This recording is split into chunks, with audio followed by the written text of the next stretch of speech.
बिस्मिल्लाहिर्रहमानिर्रहीम। अस्सलाम वालेकुम। उम्मीद करती हूँ आप सब लोग बिल्कुल ठीक होंगे।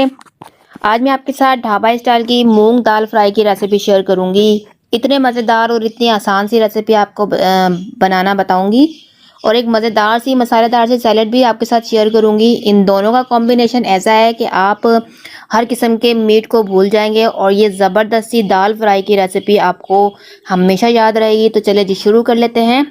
यहाँ पर देखिए हम हांडी के अंदर बना रहे हैं। हांडी के अंदर इसका टेस्ट जो है और भी दोबाला हो जाएगा। अगर आपके पास हांडी है तो हांडी के अंदर ही बनाइएगा।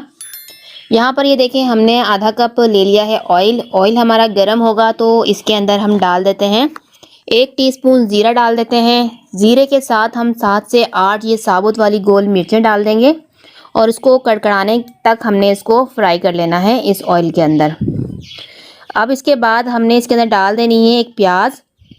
तो बड़े साइज़ की प्याज ले ली थी और बिल्कुल फाइनली इसको मैंने चॉप कर लिया है ताकि जल्दी से हमारा काम हो जाए। तो प्याज को बस हमने हल्का सा सोटे करना है, बहुत ज़्यादा ब्राउन कलर नहीं देंगे, बस हल्का सा कलर इसका चेंज होगा ना, फिर इसके अंदर हम बाकी की चीज़ें ऐड कर देते हैं। तो झटपट से बन जाती है ये दाल फ्राई।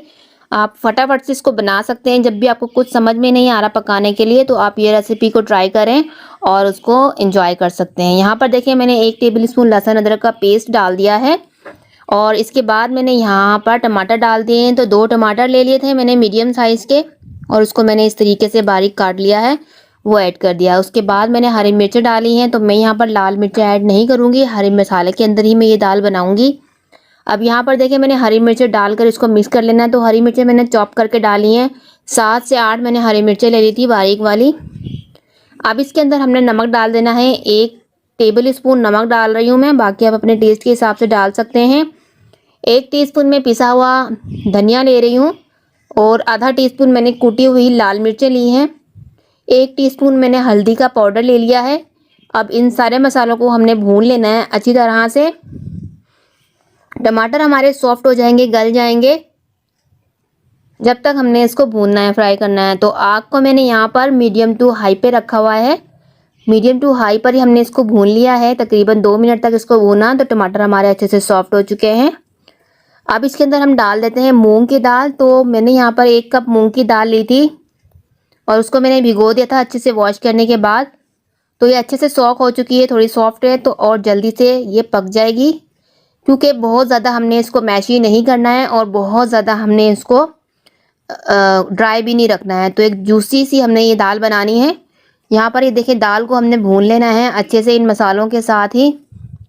तो तकरीबन 1 से 2 मिनट तक हमने इसको ऐसे ही भूनना है और उसके बाद हमने थोड़ा सा पानी इसके अंदर डालकर इसको गलने के लिए हम मीडियम टू लो फ्लेम पर इसको छोड़ देंगे। 7 से 8 मिनट लगेंगे। ये दाल हमारी अच्छे से सॉफ्ट हो जाएगी और ये बिल्कुल डन हो जाएगी, बन के तैयार हो जाएगी। तो यहाँ पर ये देखें 1 से 2 मिनट हो चुके हैं इसको भूनते हुए। अब यहाँ पर हम थोड़ा सा पानी ऐड करेंगे ताकि ये अच्छे से सॉफ्ट हो जाए और मसाले भी जो है वो अच्छे से सारा फ्लेवर जो है दाल के अंदर आ जाए उनका। तो तकरीबन मैं यहाँ पर आधा कप पानी ऐड करूँगी और फ्लेम को मैं थोड़ा कम कर देती हूँ। अगर आप ज़्यादा ड्राई दाल रखना चाह रहे हैं तो पानी की क्वांटिटी और भी कम रख सकते हैं, लेकिन मैं यहाँ पर जूसी दाल बनाऊँगी ताकि खाने में अच्छी भी लगे। अब यहाँ पर देखिए मैंने पानी डाल दिया आधा कप। अब इसको मैं कवर लगा देती हूँ।